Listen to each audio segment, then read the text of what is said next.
All right, Shalom. First and foremost, I want to give all praise, honor, and infinite glory unto my Heavenly Father, Yahweh, Bahashem, Yahweh Shai, Bahashem Rahakwadash. Double honors to the apostles and the elders, great millstone who taught us the truth. Peace and salutations to the hopeful elect, those making their bodies a living sacrifice in these last days, okay? And my name is Malak, and I'm back with another lesson in all truth and all sincerity, okay? And in this sit down, I wanted to touch on what the Bible goes into and what um how that relates to what we call cussing today. Okay, because you ask and you talk to a lot of people, specifically Christians, and they believe that you know um it's unrighteous to cuss. Okay, it's a sin to cuss, right? It's you know unethical, and God isn't hearing you if you do. Okay, and well, it may sound good. Okay, it may sound righteous to think that, but that's simply not the truth. Okay, and when you actually consider the history of where cussing comes from. Okay, because matter of fact, let's actually get these words.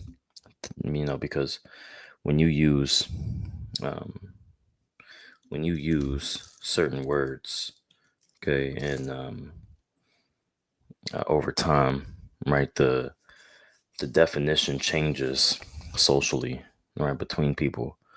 You have different slang, different things, different ways to say things, different accents and words get manipulated. So it's really good to go ahead and get the definition when we talk about things, just to put, of course, the audience on the same, we can all be on the same page and have a baseline of what we're talking about, together. So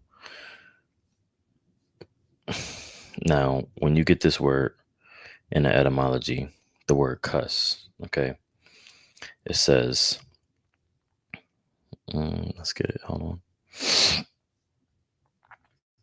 Cuss, uh, 1775 American English, dialectal, troublesome person or animal, okay, a vulgar pronunciation of curse, okay, a vulgar pronunciation of curse, right? Um, Now, verb wise, this is what we're talking about: to say bad words or use profane language. Okay. And, you know, um, it says profane, which we know that to be outside of the temple. Um, that's what that word means: to be profane, to be outside of the temple. But, there were certain instances which we'll read about where Yahweh Shai, he cursed. Okay. Paul was, for the most part, someone that would take part in cursing, okay, or he did curse. We have our forefathers that did curse. They put up curses on people, okay, and the Lord, he actually heard their curses. He agreed with that. There's a righteous curse out, if you will, right? Because again, this word cuss, okay, it says to say bad words or use profane language, vulgar pronunciation of curse. Okay, now what does this word curse means? A curse is a prayer that evil or harm befall one, uh, consignment of a person to an evil fate. Okay, and so you can see how there's a difference between curse, right? A cuss word and a curse, right? A cuss word and a curse. There's a difference. Okay. But really, they should be the same, right? So if you say fuck or shit or some other, what people would deem as a cuss word, right? Really, that's it's not a cuss word because it's not putting a curse on someone. Okay, but it's just vulgar language. It's just unpleasing language. All right, but what do the scriptures say about that? All right, what do the scriptures say about um, you know, not having pleasing language? Well, let's read this. All right, let's go here. Second Corinthians. Right, because people can they can act all righteous, all pious, okay, and all you know, all just like they don't do no sins, they don't commit sins, but uh, you know, we know the truth. All right, we know that nobody is righteous. you know, there is one, but there is one that's righteous, and that's Yahweh Ba'ashem Yahweh Shai. Okay, or really Yahweh. All right, and that's a spirit, man. I love it when it thunders. When it storms. Uh, it's a symbol of peace. It's a symbol of or I'll say it's a symbol of fear, but it's also a symbol of peace. It's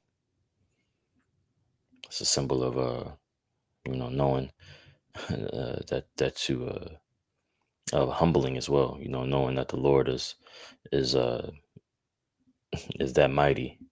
You know, but this is Second Corinthians chapter 11 verse 6. It says, "But though I be rude in speech, yet not in knowledge. But we have been thoroughly made manifest among you in all things." Okay. Yeah. But though I be rude in speech is the point, right? I'm going to read it again. 2 Corinthians 11:6. But though I be rude in speech, yet not in knowledge. Okay. Yeah. So a lot of people would, be turned off by the display of rudeness of speech, although it be the truth. Okay. And, that's how we come. Right, that's how we come. We come with honesty, and a lot of times the speech that we come with is a bit rude. Okay, it sounds a bit harsh, but the truth is the truth, and you can't take that away. Okay, a lot of people will try to neglect the truth because it's brought out in the way that they don't like, that seems rude to them, and really that's just and that comes from an idea of what we call a polite society. Okay. Now, when you get this word polite society, and even when you study the origins of cussing, okay, the origins of cussing, you'll start to see there was, a time period where there weren't quote unquote cuss words. And, then they started to come into play. And then really a lot of the cuss words that we use today, which, would be considered bad, they really started to get profiled as bad in the Victorian era. And um, what it was distinguishing between the ones that used cuss words and the ones that didn't were it set up almost a caste system. Okay, it showed the level of education that somebody was on, depending on the kind of language that they used to describe certain things. Right, the words that they spoke was a form of a caste system. Okay, and what a caste system is just a social scale. Okay, it was just a social scale, social identification marker, right? Where you could see if someone is belonging here or if they are socially, economically beneath you, right? And you have that in the same way today, right? You have where people socially they are, um, they look at uh, the idea and cussing as an indication of where you lie socially, where you lie economically, you see. And um, we know that the disciples, the apostles, were, um, if you were to look at their lives, they aligned with being socially and economically at the bottom. So, this idea of a polite society, which I'm going to read this again, if I hadn't, but polite society refers to a group of people who are considered to be socially superior and who set standards of behavior for others. Okay. Yeah. So it's a group of people, an elite class, if you will, who set standards and who are considered socially superior and set the behavior norms. Okay. Behavioral norms. Right. It says it often implies the upper class of those who are considered to have good manners and etiquette. Okay. And a lot of the manners and etiquette that you see today in society is often fake. It's a bit phony, right? It's a bit, it's fleeting. Okay. I took a sociology class when, I was in school, and that was something that, I learned is and really started to pay attention to is a lot of societies outside of America, they don't, when you see someone, they don't ask how you're doing, and that could come off as being rude. But, 99% of people, if you're a stranger, they don't care how you're doing, and it just goes to show you that in a lot of ways, socially, um, you can have a norm which is insincere. you know you can have norms that are insincere. That doesn't mean just because you act like this is that's good, or it seems like it's something that's nice, right? It doesn't make it sincere. So it's actually more of a it's more phony, right? So um let's read this again. This is 2 Corinthians 11:6. But though I be rude in speech, yet not in knowledge. Okay. But we have been thoroughly made manifest among you in all things. Okay. So, yeah, even though someone can be rude in speech, if they're telling you something that's correct, then, what's the problem? Right. Yeah, things can come out harsh, but that does not make it wrong. And that's what a lot of individuals, they can't get over that. They can't get over that hump of understanding that. you know but Yahweh Shai, even when he was on the scene, he came harshly. Okay, and we'll read examples about that. This is Matthew chapter 23, verse verse 32. It says, fill up. Yeah, well, I'm gonna start at verse 31. Wherefore ye be witnesses unto yourselves that ye are the children of them which killed the prophets. Yeah. And there were a lot of individuals, and there are a lot of individuals in this time.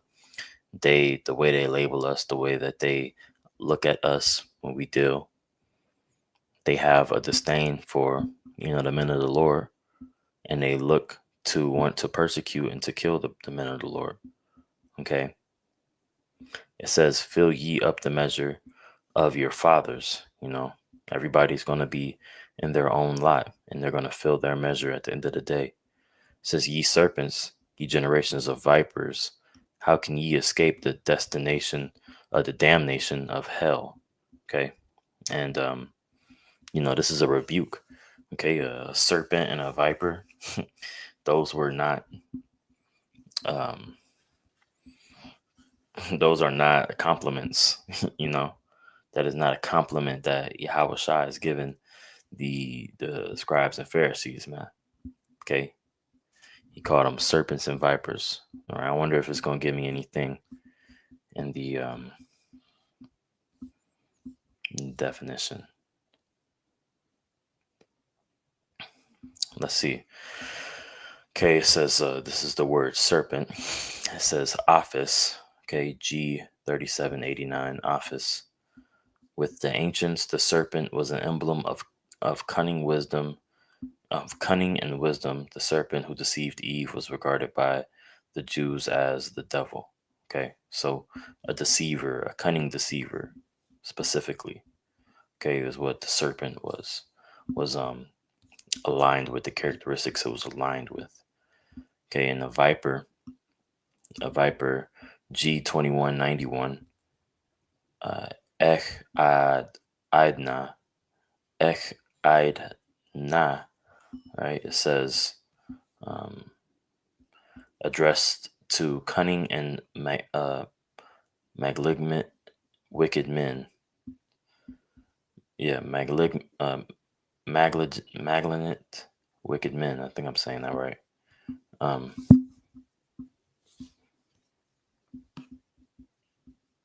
so yeah, those are not like those are not compliments, as I said, right? Those are um he pretty much cussing them out. He calling them, some hoe ass niggas, man. You know, saying y'all lying, man. Y'all lying, y'all cunning, you being facetious, okay? And that's some BS. All right. It says, verse 34, wherefore behold, I send unto you prophets and wise men and scribes, and some of them ye shall kill and crucify. Yeah. And just like Paul mentioned in uh 2 Corinthians, the 11th chapter, as we just read, right? Though he be rude in speech and not in knowledge, okay, not in wisdom, the Lord sent unto him prophets and wise men, but they disregarded because they didn't like the way that things were said. All right, it offended them the way that things were brought out. Okay, and you know, a lot of people will just be offended. They will be offended by the things that the truth for the most part. But the way that people say it is just a crutch that they'll try to justify themselves as why they don't believe as well. And it comes from an idea of being righteous, being over righteous. Okay, it comes from a point of view of seeming as they're more um, they're more mannered. You know, they're more um, they have a different level of class. Because they don't use quote unquote cuss words or curse words, right? So you know a lot of logical fallacies when you really think about it. Okay, now this is we'll go to here, Galatians 3, because Paul actually, he actually cursed the Galatians out. Okay, this is Galatians 3:1. It says, "O foolish Galatians, who hath bewitched you that ye should not obey the truth, before um, before whose eyes Yahweh Shai HaMashiach hath been evidently set forth, crucified among you." Okay, and Paul was getting at them. He was rebuking them. Okay, he was rebuking them. Okay, and mocking them. He called them foolish. Okay, that was not that again. These are not compliments that our forefathers was given. Men. Okay, he calling them an idiot, pretty much, or a dumbass, right? These are the same terms we use today. Calling somebody foolish, right? That's hey, that's not a good thing, to be foolish. So um again, these words that we use, we speak in a language where a lot of these words don't really even have meaning in the first place. It's just gibberish. But it says this word foolish, and oye and oetos says not understood, unintelligible, not understanding, unwise, foolish. Okay, unwise, foolish. Okay, so there you have it. Um, This is, let's go here.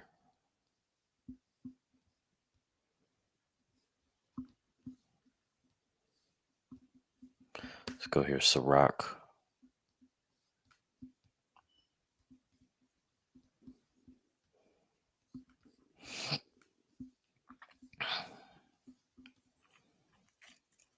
This is Sirach 20:1. It says, there is a reproof that is not comely. Okay.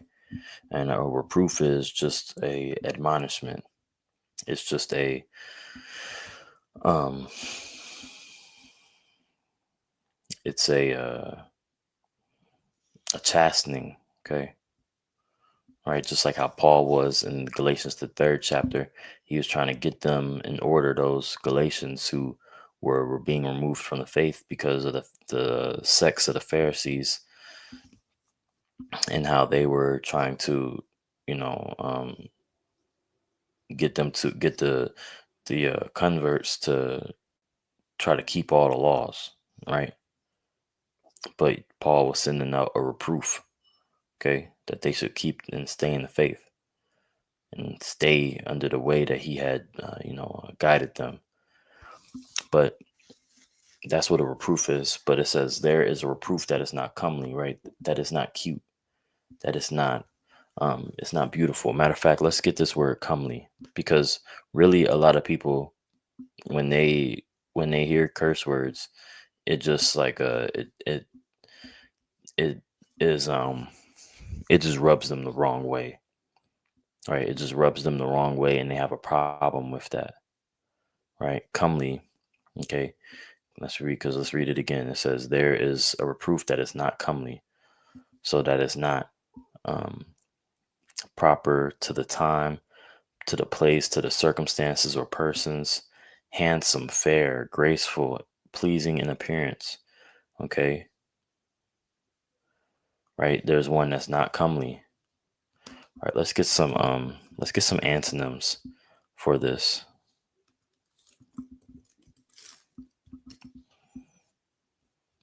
Let's get some antonyms of comely, because it said again, not comely. Mm, all right, some synonyms, which would be things that are similar to the word comely, would be handsome, lovely, gorgeous, stunning, attractive, cute, charming, beautiful, pretty, good looking, right? Now some antonyms would be ugly, grotesque, terrible, revolting, dreadful, bad, uncomely, plain. Okay. So when we think about how that relies and how that aligns with speech, right? When we think about a reproof and how a reproof cannot be comely, right? And the whole message, right? The whole message of the Bible is for reproof, right? The whole message is geared toward reproof. Then what ought that to say about the message? That it would be, for the most part, unattractive, ugly, repulsive, dreadful, because this is a overall message of terror. It's a message of dread. There's a message of destruction and judgment, which is not the cutest, most beautiful thing. Of course, yeah, it is the gospel, but there's a certain seriousness that comes with this. Okay, there's a certain seriousness that comes with this message, and you know, some people can't take it because, again, they're more concerned about optics. They're more concerned about the way things sound, the way things look and is perceived, right? But that sets you up for I'm sorry, disruption or destruction, destruction. Okay, when you can be deceived by that, right? Because somebody that's gonna play you is gonna be somebody that they sound all innocent, they sound all soft, right? They change the tone and the tempo of their voice to where you can be lulled into believing anything. They may even have soothing music behind it, right? And the whole time they're telling you a lie. That message that they're giving you is completely deceitful. But here it is. You could have somebody that's telling you the truth, somebody that's telling you something that you need to hear, and it rub you the wrong way, and you disregard it just because of how somebody said it, the tone that they had, you know, the energy, right? How blunt they were about it. Well, um, either way, you heard the message. You just chose, not to take it serious because it hurts your feelings or whatever. And I say all that to say that a lot of times the prophets, they cussed they cussed individuals out, man. They curse our forefathers. They put curses on individuals, and that's not unrighteous, man. The Lord curses individuals, man. Matter of fact, within this next chapter, um, it talks about that. But let's keep on reading this. This is Sirach 20:1. There is a reproof that is not comely. Again, there is some man that holdeth his tongue, and he is wise. Okay. It is much better to reprove than to be angry secretly, and he that confesseth his fault shall be preserved from hurt. Okay. He that confesses his fault shall be preserved from hurt, and that's ultimately the message, man. We want Israel to repent, but we know that that's not going to happen. Okay. We know that that's not going to happen because, and even when we heard this message, those of us, when I say we, I'm talking about those of us that believe, yeah, we was cut, there's a certain harshness that we had to get used and familiar with. But, you know, um, you can understand that it's still the truth. Okay. It's still the truth. Right. And there is a certain amount of, there's a certain level of manliness that comes with this gospel. Okay. With being able to be straightforward. All right. The scriptures say in Habakkuk, the second chapter, write the vision and make it plain among the tables, that he may run that readeth it. So yeah, there's a certain plainness that this message is going to have, which that was one of the definitions of the antonyms. Okay, the opposites of that word comely. All right, was plain. Right. So when we think about that and the idea of someone cussing, um, well, you should not be offended at that. You should be offended at hearing the message. All right.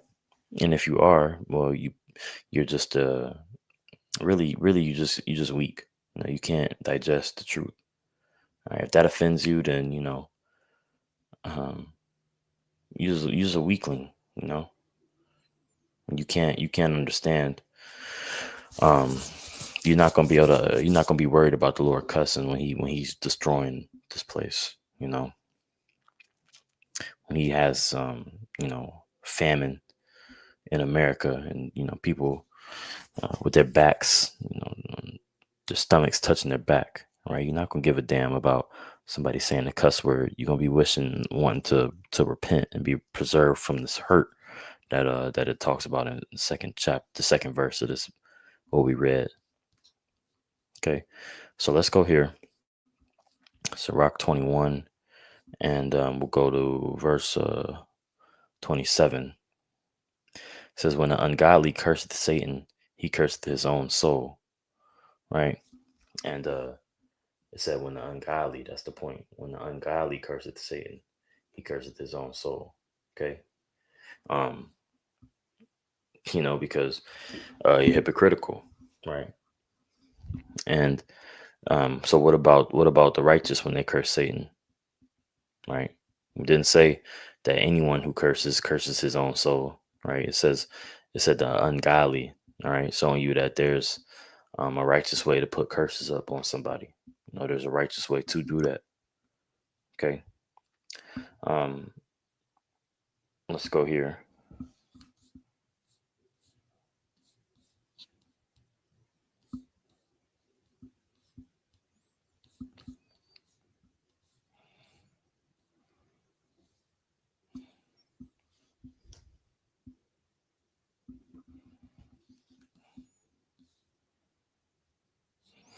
Yeah, pretty much all of this whole chapter is a curse on the wicked, man.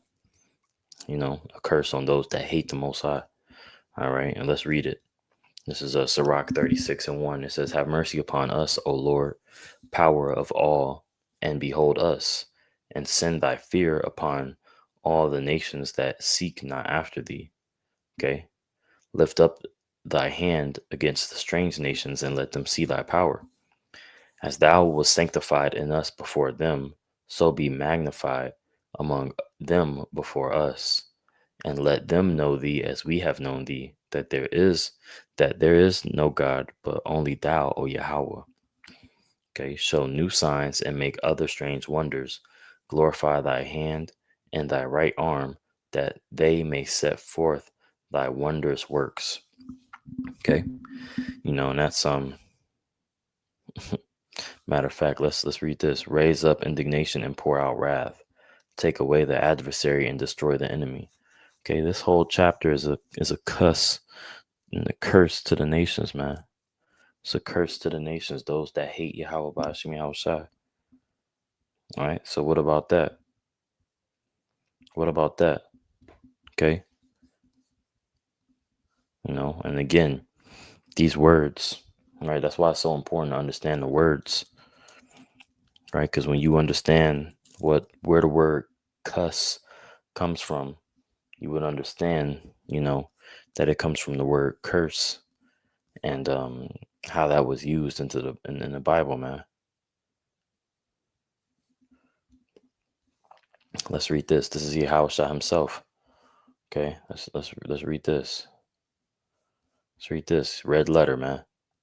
Matthew chapter 25, verse 41. It says, "Then shall he say also unto them on the left hand, Depart from me, ye cursed, into everlasting fire, prepared for the devil and his angels."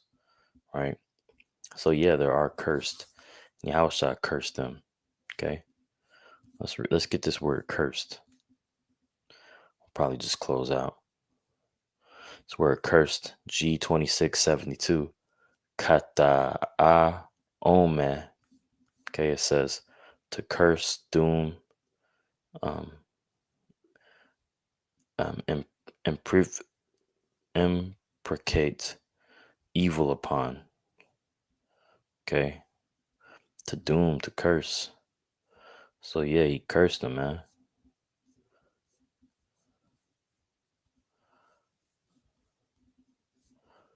Let's read this.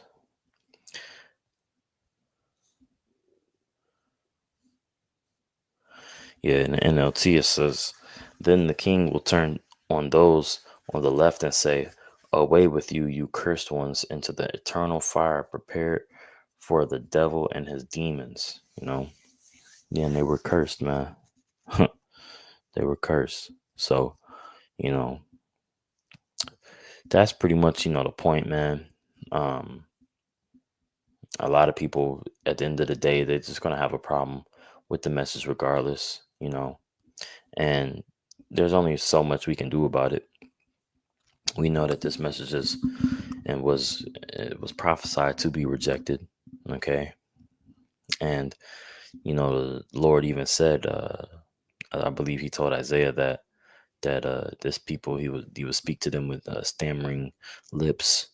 Matter of fact, let me see if I can find that.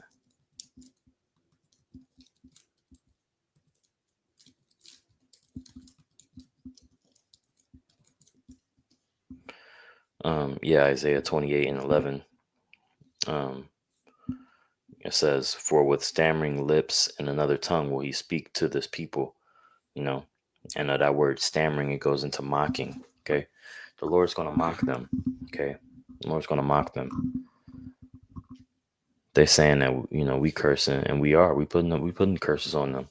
You putting curses up on these people, man, on this place. Um, but yet they don't understand that what curse is coming upon the earth. Okay, the scriptures talk about that, and I believe that's Zephaniah, the 5th chapter. Okay, how the curse cometh into the house of the thief. Okay, this is the curse that goes over the face of the earth. Right, when the Lord comes back in those spaceships, right? Those chariots, right? That's really gonna be the curse of the earth. And here it is. We've been trying to warn Israel, but yet they're gonna have to learn it the hard way. Okay. And it is what it is. So, someone getting offended at that, someone getting offended at the rudeness and um, the how can I say the the urgency of this message. If they get offended at that, then they simply just are unlearned, and they are more concerned about the optics, all right, of sounding good, sounding cute, sounding eloquent, and not necessarily the substance. So that's what the Bible says about cussing. Okay. Any questions that you may have, please put them in the comments. They will be answered, of course. If it's in righteousness and and I perceive it as sincere, um, then yeah, we'll go ahead and address it. But with that, I want to go ahead and give all infinite glory to Yahweh, Bahashem, Yahweh Shai, Bahashem Rahakodash. Double honors to the elders and the apostles of Great Millstone who taught us his truth. Peace and salutations to the hopeful elect. Shalom.